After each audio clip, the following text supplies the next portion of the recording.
मीरपुर माथेलो में एजाज हुसैन मेमन की खबर मूजिब डहरकी जा रहवासी कलोड़ा फ़कीर आयद कलोड़ो, कलू कलोड़ो, नज़ीर फ़कीर, मिसमात गुडी कलोड़ो ऐं ॿिया मीरपुर माथेलो पहुची DHQ press club Mirpur Mathelo आॾो मुबना अगवा थी वियल नौजवान नारी अंजलि कलोड़ो जी बाज़ियाबी लाइ एहतजाजी मुज़ाहिरो कयो।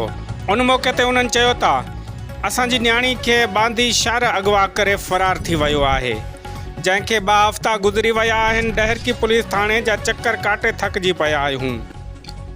पुलिस अंजलि जी बाज़ियाबी लाइ का बि मदद नथी करे।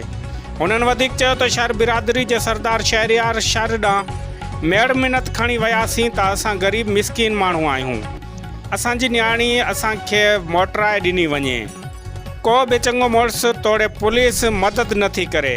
उन्हनि वसवारनि खे अपील कई आहे त न्याणी जी बाज़ियाबी लाइ मदद कई वञे, ॿी सूरत में एहतजाज जो दाइरो वधायो वेंदो।